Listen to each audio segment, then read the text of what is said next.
सभी बच्चों को मेरा नमस्कार। बच्चों, 00 मैथ्स चैनल पर आप सभी का स्वागत है। हम लोगों ने स्टार्ट किया था क्लास 10th मैथ्स का रिवीजन। आपको ये पूरा रिवीजन, पूरे सिलेबस का रिवीजन सिर्फ 30 दिनों में कराने की बात की थी मैंने, और मैं करवाऊंगा भी। पिछली क्लास में हम लोगों ने देखा था वास्तविक संख्याएं, जिसमें पहला टॉपिक जो आपकी सिलेबस में था वो था अंकगणित का आधारभूत में, जिसको हमने कंप्लीट कर लिया था। कुछ क्वेश्चंस आपको दिए थे मैंने सॉल्व करने के लिए, आपने किए होंगे। अगर आपने वो वीडियो नहीं देखा है तो आप प्लेलिस्ट में जा करके देख सकते हैं। ठीक है, आज उसके आगे का टॉपिक और इस चैप्टर का लास्ट टॉपिक जो है वो है अपरिमेय संख्याओं का पुनर्भ्रमण और अपरिमेय संख्याओं का प्रूफ। तो चलिए स्टार्ट करते हैं। देखिए, यहाँ आपको सबसे पहले जो सिलेबस में लिखा हुआ है अपरिमेय संख्याओं का पुनर्भ्रमण, मतलब रिविजिटिंग ऑफ इरेशनल नंबर्स। हम लोग फिर से जाएंगे कि इरेशनल नंबर क्या होते थे, उसके बारे में समझेंगे, और फिर हम लोग एक प्रमेय पढ़ेंगे और आफ्टर दैट हम लोग प्रूफ देखेंगे। तो देखिए क्या था, आपको बताया था कि संख्या रेखा, आप लोग कक्षा 6 से पढ़ते चले आ रहे हैं, कक्षा 6-7 से। संख्या रेखा पर आपको दो तरीके के नंबर देखने को मिलते हैं, एक परिमेय और एक अपरिमेय। जो भी आप पहले पढ़ते थे, प्राकृतिक संख्याएं, पूर्ण संख्याएं, भिन्न, ये सब किसके अंतर आते थे? ये आते थे परिमेय संख्याओं के अंतर्गत। फिर भी आपने देखा था कि वास्तविक संख्या पर यानी संख्या रेखा पर बहुत से ऐसे नंबर शेष रह गए थे। उन सभी नंबर को हम क्या कहते थे? अपरिमेय संख्या। मतलब संख्या रेखा पर उपस्थित वे सारे नंबर जो परिमेय नहीं है उनको हम क्या कहते हैं? अपरिमेय। ठीक है, दूसरे शब्दों में हम कह सकते हैं वे वास्तविक संख्याएं जो परिमेय नहीं है, अर्थात जिन्हें P/Q के रूप में नहीं लिखा जा सकता। आप इसको ध्यान रखेंगे, वे वास्तविक संख्याएं जिनको P/Q के रूप में नहीं लिखा जा सकता है, जहां P तथा Q क्या है? पूर्णांक, और Q does not equal to 0, मतलब Q 0 नहीं। इन सारी संख्याओं को जिनको हम P/Q के रूप में नहीं लिख सकते, इनको क्या कहेंगे? अपरिमेय संख्याएं कहेंगे। अब आपको एग्जांपल्स पहले भी दे चुका हूं, देखिए, जैसे √2, √3, √5, √8, √10, पाई। इंपॉर्टेंट है, ऑब्जेक्टिव टाइप क्वेश्चन, बहुकल्पी क्वेश्चंस में इसको पूछा जा सकता है, तो ध्यान रहेगा। पाई क्या है? पाई एक अपरिमेय संख्या है और 22/7 एक परिमेय संख्या। ठीक है, दोनों बिल्कुल इक्वल नहीं होते बल्कि लगभग इक्वल होते हैं। ओके, एक एग्जांपल और देख लीजिए, 2.014201334 ऐसे करके है। देखिए, इस तरीके का नंबर जो होता है, मतलब कह सकते हैं आप सारी परिमेय संख्याएं वो कैसी होती है? आसान और अनावर्ती होती है। मतलब ना तो टर्मिनेट होंगी, ना तो खत्म होंगी, ना तो समाप्त होंगी दशमलव प्रसार में, और ना ही रिपीट करेंगे। ठीक है, देखिए कुछ और एग्जांपल, 3/2 √3/2 -4√2 ETC, ऐसे जितने भी एग्जांपल आपको दिखते हैं वो सब क्या होंगे? अपरिमेय संख्याएं हैं। ठीक है, चलिए एक बहुत ही इंपॉर्टेंट प्रमेय देख लेते हैं, और इसी प्रमेय का प्रयोग करके आप लोग प्रूव करेंगे। क्या प्रूव करेंगे? √2 हो या √3 हो या √5 हो, ऐसे नंबर अपरिमेय होते हैं। तो जल्दी से देख लेते हैं परिमेय क्या प्रमेय, हमारी प्रमेय 1.3 क्या है। तो मान लीजिए P एक अभाज्य संख्या है। अब आपको याद आया अभाज्य संख्याएं क्या होती थी, इस पर भी क्वेश्चन एक नंबर में पूछा जाता है। तो आप ध्यान दीजिएगा, अभाज्य संख्याएं क्या लिख रहे हो? पहली बात तो 2 से स्टार्ट होती है, तो आपके ऑप्शन में कई बार पूछ लेता है कि निम्न में से कौन सी अभाज्य संख्या है। तो ध्यान से देखिएगा, वो संख्या जो सिर्फ खुद से कटे या 1 से कटे उसको हम क्या बोलेंगे? अभाज्य संख्या। और स्टार्ट कहां से होती है? 2 से, 1 से नहीं। क्या याद रखेंगे? पहली अभाज्य संख्या कौन सी है? 2, याद कर लो, बहुत इंपॉर्टेंट है। पहली अभाज्य संख्या क्या है? 2, और इसके बाद 3, 5, 7, अब 9 नहीं है क्योंकि 9 तो 3 से भी कट जाती है।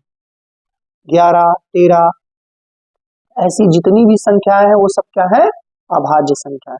आपको मैंने पिछले वीडियो में बता रखा है, और अलग से एक वीडियो भी डाल रखा है नंबर सिस्टम का, वो भी आप अच्छे से देख लीजिएगा। ठीक है, तो देखिए क्या है प्रमेय। मान लीजिए P एक अभाज्य संख्या है, जैसे 2, यानी कि पी क्या क्या हो सकती है, 2 हो सकती है, 3 हो सकती है, 5 हो सकती है, 7 हो सकती है, ऐसे हो सकती है। यदि ए एक धन पूर्णांक है, धन पूर्णांक कहाँ शुरू होते हैं, जो जितनी भी प्राकृतिक संख्या है वो सब धन पूर्णांक, जैसे 1 है, 2 है, 3 है, 4 है, ये सब के सब क्या है, धन पूर्णांक। मान लेते हैं कि ए एक धन पूर्णांक है तथा कंडीशन क्या है, जो पी है ए स्क्वायर को विभाजित करती है, पी जो है वो ए स्क्वायर को क्या करती है, विभाजित करती है। जैसे मैंने एक एग्जांपल लिया, देखिए 3 जो है एक अभाज्य संख्या है और 36 क्या है, एक धन पूर्णांक है। अब बताइए 3 जो है 36 को विभाजित करता है, 36 क्यों लिया, क्योंकि 36 को 6 का स्क्वायर लिख सकते हैं। तो अगर 3 36 को विभाजित करता है तो 3 6 को भी विभाजित करेगा, करता है। ठीक है, तो यहाँ क्या बताया, याद कर लीजिएगा, पी एक अभाज्य संख्या है और पी जो है वो एक धन पूर्णांक के वर्ग यानी कि ए स्क्वायर को विभाजित करती है। तो यह जरूरी है कि पी जो है वो ए को भी विभाजित करेगी। ठीक है, इसका जैसे ये देखिए उदाहरण मैंने दिया, एक और उदाहरण देख लेते हैं। जैसे 15 का स्क्वायर क्या होता है, आप देखिए 15 का स्क्वायर होता है आपका, 15 का स्क्वायर बराबर 225। अब इसको 5 से अगर काटेंगे तो पूरा पूरा कटेगा कि नहीं, देखिए कट गया, मतलब ये जो 15 का स्क्वायर है वो 5 से कट जाएगा। तो ये जरूरी है कि 5 जो है मतलब 15 जो है 5 से भी विभाजित हो जाए। ठीक है, इसको बहुत अच्छे से समझ लीजिए। दूसरा इंपॉर्टेंट पॉइंट क्या है, तो ये प्रमेय आप याद भी कर लीजिएगा, एग्जाम्पल आपको सामने दिए मैंने, 2-3 एग्जाम्पल आप खुद से भी ढूंढने की कोशिश करिएगा। ठीक है, एक और इंपॉर्टेंट पॉइंट क्या है, अब मान लीजिए x जो है वो a को विभाजित करता है, मैंने कहा x जो है a को विभाजित, जैसे 4 जो है 12 को विभाजित करता है, तो हम 12 को 4 गुणे 3 या 3 गुणे 4 लिख सकते हैं ना। तो देखिए क्या हम कहें, यदि x a को विभाजित करता है तब a बराबर k गुणे x, k कोई गुणा होगा, मतलब k कोई कांस्टेंट होगा, जहां k एक धन पूर्णांक है। अब देखिए कैसे, एग्जाम्पल देखिएगा तो क्लियर होगा। जैसे आप जानते हैं 3 जो है 12 को विभाजित करता है, अब अगर 3 12 को विभाजित करता है तब 12 बराबर 4 गुणे 3 लिख सकते हैं ना, तो यही 4 जो है वही k की बात कर रहा हूं। अभी हम जर्नल केस में ऐसा मानेंगे, अब घबराइएगा नहीं, यही चीज कहना चाह रहा हूं।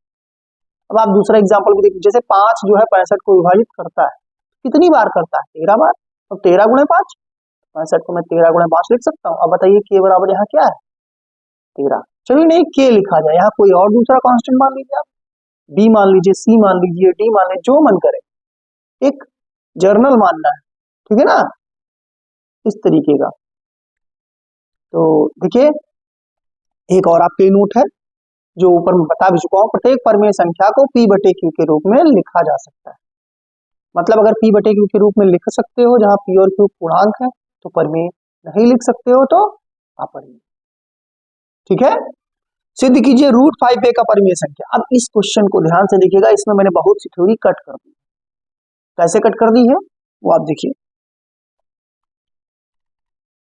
माना √5 एक परमेय संख्या, फिर से कहा था आप इसको उल्टा मान के चलेंगे, √5 एक अपरिमेय संख्या है तो हम मान के चलेंगे √5 एक परमेय संख्या, और आपको यही पहली लाइन माननी है, इसको आप याद कर लीजिएगा। देखिए मैथमेटिक्स में याद नहीं किया जा सकता, फिर भी मैं आपको कह रहा हूं कि स्टेप्स आप एक बार समझ लो, 2-3 बार क्वेश्चन लिखने की प्रैक्टिस करेंगे तो आ जाएगा। तो देखिए क्या माना, √5 एक परमेय संख्या। अब परमेय संख्या है तो बताइए परमेय संख्या कैसी होती है, a बटे b के रूप में होती है। अच्छा, उनको अगर हम कट करेंगे तो वो एक सहअभाज्य संख्याओं के युग्म के रूप में आ जाएगा, मतलब a बटे b के रूप में जब लिखा मैंने, आप p बटे q के रूप में भी लिख सकते हैं। तो ये a और b कैसे होंगे, सिंप्लीफाई करने के बाद a और b कैसे होंगे, सहअभाज्य पूर्णांक। अब जैसे ही मैंने लिख दिया सहअभाज्य, देखिए 2-4 लाइन कट हो गई, आपको क्या याद रखना है, √5 बराबर a बटे b लिख सकते हैं, जहां a तथा b क्या है, सहअभाज्य पूर्णांक। सहअभाज्य मतलब इनमें एक के अतिरिक्त और कोई गुणनखंड कॉमन नहीं, उभयनिष्ठ नहीं। तो अब देखिए तिरछा गुणा कर दिया यहाँ पे, √5 इंटू बी बराबर a, यहाँ से a बराबर कितना आ गया, इसको पलट दिया बस, a बराबर √5, फर्स्ट इक्वेशन बना दिया। अब दोनों तरफ वर्क करेंगे तो आपको पीछे वर्क सिखाया मैंने, क्या लिखेंगे ए स्क्वायर बराबर 5 इंटू बी स्क्वायर, ऐसे लिखेंगे। तो अब देखिए इसका क्या मतलब, देखिए ए स्क्वायर के दो टुकड़े, एक 5 गुणे बी स्क्वायर, 5 है और बी स्क्वायर, तो हम कह सकते हैं कि ए स्क्वायर 5 से भाज्य है, तो इसका मतलब ए भी 5 से भाज्य है, विभाजित होता है। ठीक है, लिख सकते हैं, ये चीज ध्यान दीजिएगा, बस यहीं पर पकड़ में आ जाएगा आपको क्वेश्चन और आसान हो जाएगा। तो अगर ए 5 से विभाजित होता है तो इसका मतलब है ए का एक गुणनखंड 5 मिल गया। अब अगर बी का भी एक गुणनखंड 5 कहीं से मिल जाए तो आपका काम हो जाएगा। अब आप बताइएगा ए भी 5 से विभाजित होता है तो इसका मतलब हम लिख सकते हैं ए बराबर 5 गुणे के, याद आया कहां से के, जैसे 15 है, 15 अगर 5 से विभाजित होता है तो 5 गुणे 3 लिख सकते हैं ना, वही वाला है ये। ठीक है, अब देखिए अगर इसको हम समीकरण 2 में रख दें ए बराबर 5 तो सॉल्व करके देखिए क्या मिला, बी स्क्वायर बराबर 5 गुणे के। अब बताइए आप क्या कहेंगे, 5 तो अभाज्य संख्या है तो बी स्क्वायर को विभाजित करेगी क्योंकि गुणनखंड में है, तो बी भी तो 5 से विभाजित हो जाता है प्रमेय से। अब देखिए आप, अगर ये प्रमेय से विभाजित हो जाता है तो देखिए ए का एक गुणनखंड 5 मिला, बी का भी एक गुणनखंड 5 मिला, और आपने कहा था एक के अतिरिक्त और कोई उभयनिष्ठ गुणनखंड नहीं हो सकता क्योंकि ए और बी क्या थी, सहभाज्य, और यहाँ आपको 5 उसका गुणनखंड मिल गया, मतलब ए तथा बी दोनों 5 से भाज्य है, अतः ए और बी सहअभाज्य नहीं है। परंतु हमने क्या माना था, ए तथा बी सहअभाज्य है, अतः हमारा यह मानना गलत है कि √5 एक परिमेय संख्या है। तो वो क्या है, √5 एक अपरिमेय संख्या, अगर परिमेय नहीं है तो क्या होगी, अपरिमेय संख्या होगी। समझ में आ गया। इस वाले एग्जाम्पल की प्रैक्टिस आप, जो ऊपर मैंने एक √3 का प्रमेय बताया है उसको आप इस तरीके से करने की कोशिश करिएगा। ठीक है, इसको जरूर पढ़ लीजिएगा, इसके आने के चांसेस बहुत ज्यादा हैं, बोर्ड एग्जाम में आपका आएगा। ठीक है बेटा, एक क्वेश्चन आपके लिए दे रहा हूं मैं, आप इसको ट्राई करिएगा, और जैसे अभी √5 का क्वेश्चन बताया है आप सारे क्वेश्चन इसी तरह ट्राई करिए, चाहे √2 हो, चाहे √3 हो, चाहे √5 हो, चाहे √7 हो। ठीक है, तो ये क्वेश्चन आप इसको ट्राई करिए, ये आपके लिए। अब कुछ इंपॉर्टेंट चीज है जो आपको समझनी है, ऑब्जेक्टिव टाइप में भी पूछी जाती है और आगे 1-2 क्वेश्चन में भी प्रयोग हो। क्या है, अपरिमेय संख्या को परिमेय संख्या में जोड़ेंगे तो आंसर हमेशा अपरिमेय आएगा। ठीक है, एग्जाम्पल देख लीजिए, √3 + 2 करेंगे, ये जो पूरी संख्या मिलेगी ये अपरिमेय, समझ गए। इसी तरह अपरिमेय माइनस परिमेय संख्या करेंगे तो भी क्या आएगा, अपरिमेय संख्या है। अब ये वाला इंपॉर्टेंट है, इसको समझिएगा, क्या है कि अपरिमेय संख्या का गुणा अशून्य परिमेय संख्या से करेंगे तब आएगा अपरिमेय। लेकिन अगर यहाँ शून्य रख दी जाए, एक संख्या अगर हम, परिमेय संख्या शून्य भी तो परिमेय संख्या है, शून्य रख दें तो अपरिमेय संख्या के साथ गुणा होगा तो आंसर कितना आ जाएगा, 0। देखिए हम कर दें √3 गुणे 0 तो आंसर कितना आएगा, 0। तो आपसे क्वेश्चन पूछ सकता है कि अपरिमेय संख्या को कौन सी परिमेय संख्या से गुणा करें कि आंसर परिमेय आ जाए, तो शून्य से गुणा कर दें तो परिमेय आ जाएगा। यहाँ पर क्या याद रखना है, अपरिमेय संख्या गुणे अशून्य परिमेय संख्या बराबर अपरिमेय। और एक नोट, अपरिमेय संख्या कभी भी परिमेय संख्या के बराबर नहीं हो सकती। ठीक है, तो चलिए एक और क्वेश्चन देखते हैं, इसे दर्शाइए कि 5 + √3 एक अपरिमेय संख्या। अब देखिए ये क्वेश्चन और भी छोटा हो जाएगा, जैसे √3 बताया, √5 देखिए उससे छोटा था, अब इस तरीके के क्वेश्चन और भी छोटे हो जाएंगे। कैसे, हम जो अभी ऊपर 4 पॉइंट बताए इन्हीं में से यूज करेंगे। तो देखिए मानना वही है, आपको यहाँ अपरिमेय सिद्ध करना, तो मान लीजिए माना 5 + √3 एक परिमेय संख्या। अब परिमेय है तो a/b के रूप में मान सकते हैं ना, इस तरीके से, जहाँ a तथा b क्या होगी, सहअभाज्य, याद है ना, सहअभाज्य मतलब जिनके बीच में उभयनिष्ठ सिर्फ क्या होगा, गुणनखंड 1। अगर ऐसा है तो देखिए हम ऐसे लिख के √3 को एक तरफ कर लिए, बाकी सब उधर भी। अब आप बताइए a/b को तो परिमेय माने हो क्योंकि परिमेय है, और 5 भी क्या है, परिमेय है, परिमेय से परिमेय घटाओगे तो टोटल भी क्या रहेगा, परिमेय। देखिए a/b परिमेय 5 परिमेय, तो a बटे b माइनस 5 एक परिमेय संख्या। अब अगर ये परिमेय, ये परिमेय की तो बराबर होगी, अपरिमेय तो बराबर नहीं हो सकती। इसका मतलब √3 एक परिमेय संख्या। परंतु हम जानते हैं कि जितनी भी ऐसी संख्याएं होती हैं जिनका वर्गमूल पूरा नहीं निकल सकता है और वो अंडर रूट में लिखी है, कर्ण में लिखी है, तो वो हमेशा क्या होती है, अपरिमेय संख्या।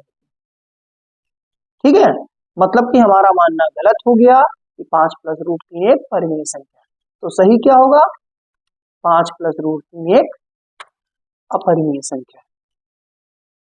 ठीक है, आपके लिए कुछ क्वेश्चंस है, ये आप ट्राई करिएगा, सिद्ध कीजिए। 5 माइनस √3, 6 प्लस √2, √7 माइनस 10, 7 √5, 1 बाई √3 अपरिमेय संख्या है।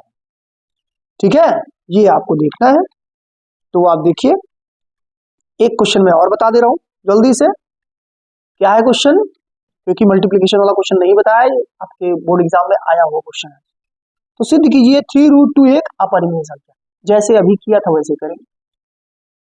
माना 3√2 एक परिमेय संख्या, तो परिमेय है तो a बटे, अब तक याद हो गया होगा आपको बार बार हम क्या कर रहे हैं, और यही आपको भी करना है। क्या माना, 3√2 बराबर a बटे b। a और b क्या मानने हैं, सअभाज्य संख्या। अब देखिए, तो हम 3 को बटे में भेज देते हैं, √2 बराबर a बटे 3b। अब देखिए a भी पूर्णांक, b भी पूर्णांक, 3 भी पूर्णांक, तो ये पूरा परिमेय हो गया। देखिए a बटा 3b एक परिमेय संख्या है, और इसका मतलब √2 भी है, क्योंकि दोनों बराबर है, तो √2 भी एक परिमेय संख्या है। परंतु हम जानते हैं कि √2 एक अपरिमेय संख्या, अतः हमारा यह मानना गलत है कि 3√2 एक परिमेय संख्या है। इसलिए 3√2 एक अपरिमेय संख्या है। ठीक है, एक लास्ट क्वेश्चन है, जैसे इस तरीके का क्वेश्चन पूछ ले, नए तरीके से है, सिद्ध कीजिए 3 बटे √2 एक अपरिमेय संख्या है। तो क्या करेंगे, फिर वही करेंगे, तो 3 बटे √2 बराबर a बटा b, जहां a तथा b सहाभाज्य। देखिए फिर से क्या लिखेंगे, आपको लिखने का तरीका ही सीखना है। एक क्वेश्चन में भी अगर समझ गए, सारे क्वेश्चन कर लेंगे। फिर से हमने इसको क्या मान लिया, a बटा b, तो यहाँ से हमने a और b क्या है, सहाभाज्य। यहाँ से √2 को एक तरफ कर दिया, बाकी a को इधर लिया, b को इधर ले गया। तो देखिए ऐसे लिख सकते हैं। अब आप बताइए, 3 है, b है, a है, ये सब परिमेय है। इसलिए देखिए परिमेय लिखूं या पूर्णांक लिखूं, क्योंकि पूर्णांक जितने भी होते हैं वो सब परिमेय होते हैं। ठीक है, तो आप यहाँ पूर्णांक भी लिख सकते हैं या परिमेय भी लिख सकते हैं, कंफ्यूज नहीं होगा। इसलिए 3b बटे a परिमेय संख्या है। इसका क्या मतलब हुआ कि √2 एक परिमेय संख्या। अब √2 हम जानते हैं कि परिमेय नहीं होती, अपरिमेय होती, इसलिए हमारा यह मानना गलत है कि 3 बटे √2 एक परिमेय संख्या। तो क्या है फिर, इसलिए 3 बटे √2 एक अपरिमेय संख्या। ठीक है, ये आपका सिद्ध हो गया। ऐसे क्वेश्चंस आपके एग्जाम में पूछे जाते हैं। मैंने लगभग सभी तरीके के क्वेश्चंस इन्वॉल्व कर लिए हैं इसमें। अब आप प्रैक्टिस करिएगा, और जो भी डाउट हो आप कमेंट बॉक्स में मैसेज करिएगा, उसका रिप्लाई किया जाएगा। ठीक है, अगर आपको ये वीडियोस अच्छे लग रहे हैं तो इनको शेयर करिएगा, सब्सक्राइब करिएगा और लाइक करिएगा। ये वीडियोस आपको कंटिन्यूसली मिलते रहेंगे। अगले टॉपिक में हम नेक्स्ट चैप्टर लाएंगे, क्योंकि पहला चैप्टर जो कि 5 नंबर का है वो कवर हो चुका है। अगर आप ये क्वेश्चंस रिवाइज कर लेंगे तो आपके 5 नंबर कहीं नहीं जाने वाले। ठीक है, धन्यवाद।